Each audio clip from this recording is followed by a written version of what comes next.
अपने पति की सेवा करना। वृद्ध रोग बस जड़ धनहीना और अंध बधिर क्रोधी अति देना। ऐसे हु पति कर किए अपमाना, नार पाव जम पुख दुख नाना। लेकिन हमारी माताएं ये मत कहना कि पंडित जी हमारे लिए ही सारे बंधन कर रहे हैं, लेकिन तुमसे ज्यादा बंधन पुरुष के लिए होता है। क्या है? यश नारी पूजनते रमनते तत्र देवता। जिस पति ने अपनी पत्नी को सम्मान नहीं दिया, वो पति नहीं, वो जल्लाद है। क्या बात है। उसको नरक भोगना पड़ता है। जय श्री राधे। ये नहीं, बंधन दोनों के लिए है। धुंधकारी स्वतंत्र हो गया, हुआ क्या? दुनिया की संसार की चांडालों के साथ में वो रमण करने लगा। वो अंत में जाकर चांडालों ने अग्निज्वालाक्षेण जलते हुए अंगारे उनके मुख में भर करके उसका निधन कर दिया। जो पति इस प्रकार से स्वतंत्र होकर के व्यभिचार में लग जाता है, संसार की वासनाओं में फंस जाता है, संसार की माता को उनकी लज्जा को लूटने लगता है, वो उसे नरक भी नहीं झेलता है। मेरे भाई बहन, हमारी माताएं भी अपने रूप में बनी रहे। नारी रूपम पतिव्रतम। तो संसार ये बड़ा छोटा है। जय श्री राधे। बड़ी बात नहीं है। हर हर महादेव। अपने अपने काम की सबका हो वैसे हम अपने कार्य में, बाइबल में कहा है, money is loss, nothing is loss. Health is loss, something is loss. Character is loss, everything is loss.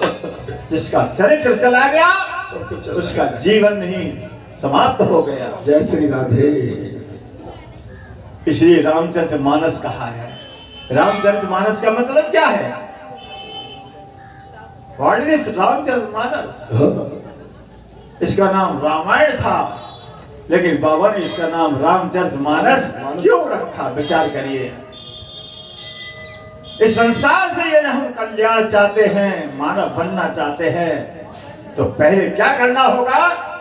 क्या 3 शब्द है? रामचरितमानस। पहले अपने चरित्र को संभालना पड़ेगा।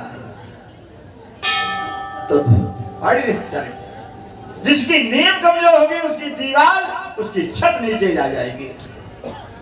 जब हमारा चरित्र सुधर जाएगा तो हम मानस बन जाएंगे।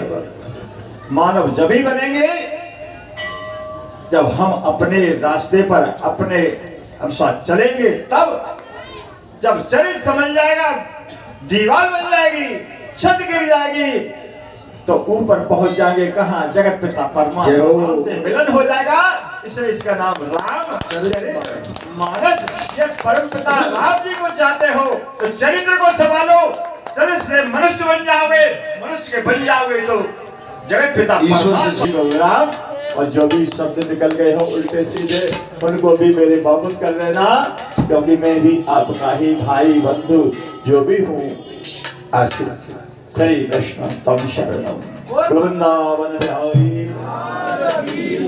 बहुत ही सुंदर। बोल बाके बिहारी, शंकर भगवान, सियापति रामचंद्र की, बालाजी सरकार की, वैष्णव मैया। बहुत ही सुंदर, आनंद आ गया। हमारे पूजनी महाराज जी ने जिस तरह से माने नारी व्रत का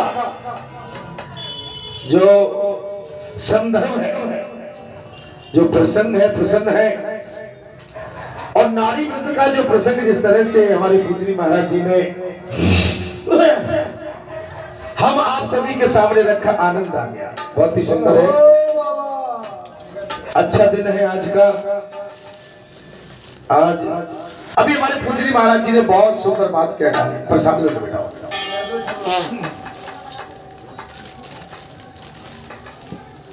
इस समय माताओं के पतिव्रता धर्म के ऊपर जो कहा है वो उसका हमको पूरी तरह से पालन करना चाहिए। आप समझ रहे, इससे बड़ा धर्म हमारे लिए कुछ और हो नहीं सकता है। बात यहाँ पर अगस्त जी की चल रही थी। महाराज देवादिदेव भगवान शंकर ने माता पार्वती के आगे जो कुछ कहा था वो मैंने आपसे कह दिया। कार्तिकेय भगवान ने मुनिवर अगस्त जी से साफ कह दिया। तब अगस्त जी बोल पड़े, बोले महाराज काशी में भिक्षुक को भी आंवले के फल के बराबर भी दी हुई भिक्षा सुमेरी पर्वत के समान हो जाती। अगर काशी में अगर भिक्षुक को आंवले भर कोई भिक्षा दे दे तो वो पर्वत के समान भारी पुण्य देने वाली होती। पर्वत के समान भारी पुण्य देने वाली होती। जो काशी में भूखे कुटुंब को वर्ष भर खाने के लिए अन्न देता है और इस प्रकार जितने वर्षों के लिए देता है उतने युगों तक स्वर्ग में वो पूजित होता है। मैंने प्रातःकाल कथा में कहा था, काशी हो, बालाजी धाम हो, कोई सा भी तीर्थ हो, आप यदि ज्यादा नहीं कर सकते, ये भंडार है, कोई भी माता हमारी ये लेके आई हुई चावल, ये 10 ऐसे थैली रखी हुई है, ये 10 थैलियों का संगम होके ये 10 थैलियों का प्रसाद कम से कम 200-250 जीव के अंदर बढ़ जाएगा। आप हर रोज दान करने की परंपरा डालें। एक मुट्ठी चावल या एक मुट्ठी आटा, एक मुट्ठी दाल, या जो आपके घर में अन्न की व्यवस्था है, एक मुट्ठी निकाल के इस तरह से डाल दें। 7 दिन बराबर निकाले और आप यहाँ आते तो जहां उसको समर्पित करें, या अन्य किसी धर्मार्थ स्थान पर जाते वहां समर्पित करें उसको। कल्याण इसी में छिपा। गौ के लिए चंदिया निकालते हैं, गौ की चंदिया भी निकाल के खिलाई जाए, गौ के चरण स्पर्श करके उससे आशीर्वाद लिया जाए। एक गौ की चंदिया को जब खिलाते हैं तो 56 कोटि देवता गौ के अंदर वास करते, वो ग्रहण कर लेते हैं। आप गौ के लिए भी आप चाहे एक मुट्ठी गौ आ गई, आप कुछ भी डाल सकते हैं। ये परंपरा हमारी होना चाहिए। मैंने अभी पिछले बुधवार, पिछले महाराज 2 दिन पहले मैं यहाँ पर हूँ महाराज, रात को मैं आ गया।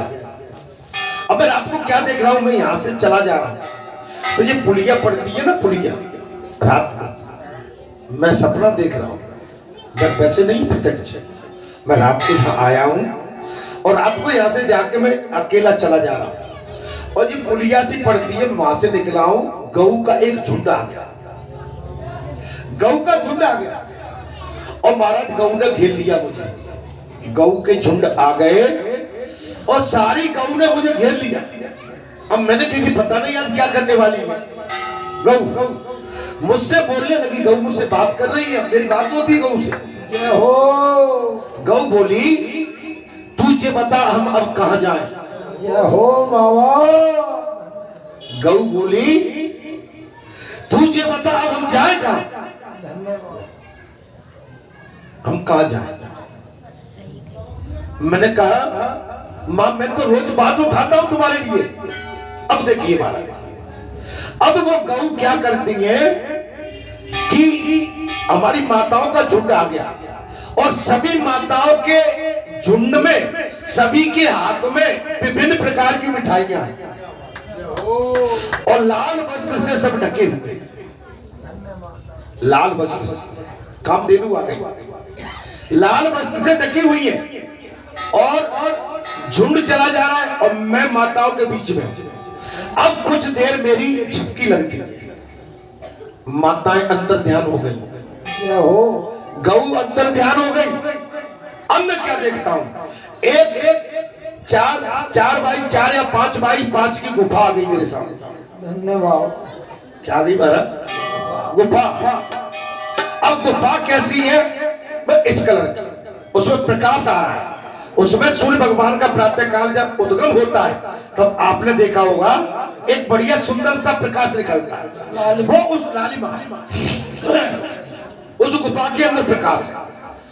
अब मैं चूंकि उस गुफा में घुस गया, कोई नहीं है महाराज, अकेला चला जा रहा हूँ, गुफा में घुसता चला जा रहा हूँ, लेकिन उस जगह तक नहीं पहुंच पाया हूं कि कहां मुझे पहुंचना है।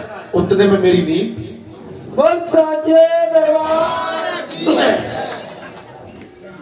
आपको पशु भी बात करते हैं, मैंने गऊ की बात करी ना, मैं इसलिए कह रहा हूं कि आपसे पशु पंछी सब बात करते हैं, लेकिन आप सभी का सम्मान करें। और ये बात क्यों महाराज, कई दिनों से लगातार 8 दिन से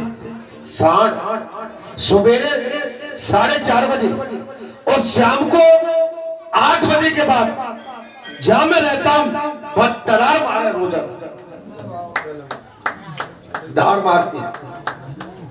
तो साढ़ का धार तो माने शुभ संकेत माना गया। माने लगातार 8 दिन के बाद गऊ ने रोक लिया मुझे, माने अब वही क्रम चल रहा है। आप जो सगुन जान किए हुए जी महाराज, सगुन ये गऊ के लिए हमें कुछ हमको सोचना पड़ेगा। गऊ हमारी लक्ष्मी है, गऊ मारी घूम रही है, गऊ भूख में प्यास में मारी जा रही है। गऊ के जो गऊचर थे हमारे कुछ भाइयों ने अपने अंदर अतिक्रमण करके अपने कब्जे में करके खेती कर रहे हैं। इसलिए मेरी विनती है कि आप गऊ के गऊचर आप उसको अपने अंदर जो इस समय किए हुए या तो उनकी व्यवस्था की जाए। शासन इस पर बहुत ध्यान दे रही है, लेकिन शासन के ध्यान के बाद जिनको ये काम सौंपा जा रहा है वो काम नहीं कर पा रहे। धर्म की हानि जब होई धर्म की हानि, बड़े असुर अधम अभिमानी। धर्म की हानि हमें खतरनाक पड़ती है। इसमें इस समय महा घोर कलयुग चल रहा है। अभी आपने जो कहा माना घोर कलयुग है। इससे निवृत्त होना हमारे लिए केवल एक ही है कि हमको अपने सनातन धर्म को मजबूत करना पड़ेगा। अपने शास्त्र वेदों का गुणगान बखान करके अपने महापुरुषों को अपने शास्त्र अपने सनातन भगवान की शरण में जाके उनसे दया मांगनी पड़ेगी। हमने भगवान को अलग बिठा के रख दिया है, एक कोने में रख देते हैं। आप अपने लिए देखेंगे घर बनाते हैं, बहुत बड़ा ड्राइंग रूम बनाते हैं, लेकिन भगवान के लिए अलमारी बनाते हैं, जबकि भगवान के लिए अच्छा घर होना चाहिए। अपने पुरखों को देखेंगे, अगर आपके पुरखा होंगे तो दाएं बाएं रख देंगे और आप अपने लड़के बच्चों के फोटो आगे लगे। हम नजरअंदाज कहीं न कहीं कर रहे हैं अपने पुरखा, अपने पूर्वज, अपने सदगुरु, अपने महापुरुष, अपने संत पुरुष, अपने वेद, अपने शास्त्र जी हमारे ऊपर होना चाहिए, हमसे ऊपर। इनके लिए परिपक्वता एक रूम होना चाहिए, कमरा, अलमारी हो जिसमें किसी भी तरह का बिगड़ न जाता हो, जिनकी हम सदैव पूजा करते हैं, जिनमें अपवित्रता का भाव न हो। अपवित्रता बात चल रही थी महाराज, मैं कथा को विराम देता हूं, टाइम ज्यादा हो रहा है, ठीक है। भूखे कुटुंबी को वर्ष भर खाने के लिए जो अन्न दान करता है काशी में, इस प्रकार वो जितने वर्षों तक के लिए उतने ही युगों तक वो स्वर्ग में पूजित होता है, स्वर्ग में पूजित होता है। आप भूखे को भोजन खिलाइए, प्यासे को पानी पिलाइए। मैं प्रातः काल की कथा में भी कहा था कि भूख मुझे लग रही है, भले ही मैं सारे साधनों से संपन्न हूं, प्यास मुझे लग रही है, मेरे घर में जल का भंडार है, लेकिन टाइम पे नहीं मिल रहा है तो वो किसी मतलब का नहीं। अगर मेरे घर सब कुछ भरा पड़ा है लेकिन आप लेके आ गए तो सबसे पहले मेरी भूख को प्यास उससे बुझ जाएगी, आप समझ लें। इसलिए मेरी विनती अनुरोध है महाराज, जो काशी में जीविका के साधन से रहे ब्राह्मण को 1 वर्ष तक भोजन देता है, वो श्रेष्ठ पुरुष कभी भूख प्यास का कष्ट नहीं भोगता है। श्रेष्ठ ब्राह्मण वो भोजन देता है। वो भूख प्यास का कभी कथा में आता। स्कंद जी कह रहे हैं ऋषिवर महाराज अगस्त जी से, बोले अगस्त जी, काशी में निवास करने वाले पुरुष का जिस पुण्य को प्राप्ति होती है वो पूरा का पूरा फल काशीवासी प्राप्त करने वाले को भी प्राप्त नहीं होती है। जिसका नाम लेने से ब्रह्म हत्या आदि पाप और मनुष्य त्याग देते हैं, उस काशीपुरी की ये किससे उपमा की जा सकती है। ये कार्तिकेय भगवान अगस्त ऋषि से कह रहे हैं, मुनिवर से कह रहे हैं, मुनिवर इस पुरी की पूजा और प्रदक्षिणा करनी चाहिए, इसकी पूजा भी करना चाहिए, काशी का नाम लेना चाहिए, पूजा करना चाहिए। काशी पूरब में, पूरब दिशा को मैंने कभी कहा ना विश्वनाथ, तो मैं अपना हाथ ऐसे चला जाता है, ठीक है, पूर्व दिशा में विश्वनाथ। जो दूर देश में होने पर भी अभिमुक्त नामक मां क्षेत्र काशी का स्मरण करते हुए प्राण त्याग करता है, उसका भी संसार में पुनर्जन्म नहीं होता। वो कहीं भी काशी का स्मरण जो करता है तो उसका पुनर्जन्म नहीं होता। कार्तिकेय भगवान कहते हैं जैसे योगी अपने योग बल से मुक्त होते हैं, ठीक उसी प्रकार जीवा मृत्यु होने पर से मुक्त हो जाता है। योगी पुरुष अपनी भक्ति तप तपस्या के माध्यम से मुक्त होते हैं, लेकिन काशी में रहने वाला जीव अगर वहां उसको मृत्यु मिल जाए तो मुक्ति प्राप्त होना है। कार्तिकेय भगवान कहते हैं ये काशीपुरम, ये काशीपुरी पद है, ये परम आनंद का घर है, पद है, परम आनंद है और यही परम ज्ञान है। अंत मोक्ष की इच्छा रखने वाले पुरुषों को इसका सेवन करना चाहिए। मैंने अभी प्रातः काल की कथा में भी कहा था कि जो काशी विश्वनाथ के दर्शन के लिए नहीं जा सके हैं तो मेरा अनुरोध है जब समय हो एक बार अवश्य वहां का आशीर्वाद लेकर गंगा में डुबकी लगाना चाहिए। यह भगवान भैरव कपाल मोचन तीर्थ को आगे करके भक्तजनों की परंपरा का भक्षण करते हुए वही निवास करते हैं। काल भैरव नाम भैरव जी काशी वासियों के कली और काल को अपना ग्रास बना लेते हैं। हे संतो, हे महात्माओं, हे ऋषिवर, कार्तिकेय के इसलिए उनकी काल भैरव की संज्ञा दी। तब अगस्त जी ने पूछ लिया, मैं तत्काल विराम दे रहा हूं, कथा समय हो गया लेकिन कथा का उतार थोड़ा मुझे मिलता है, मैं तत्काल दूंगा। अगस्त जी ने कहा कार्तिकेय जी अब आप मुझे हरिकेश की उत्पत्ति का वृत्तांत सुनाइए। जी कथा मैं अगले मंगलवार को आपके सामने रखूंगा। अगर इस कथा में मैं जाता हूं तो टाइम अधिक हो जाएगा, ठीक है। मैंने टूटे फूटे वचन वाणी के माध्यम से जो भी मैंने कथा कही, मैंने अपनी तरफ से नहीं कही, बालाजी महाराज की प्रेरणा से जो मुझे प्रेरणा मिली, मैंने सदगुरु की कृपा से आपकी झोली में इस कथा को डाला है।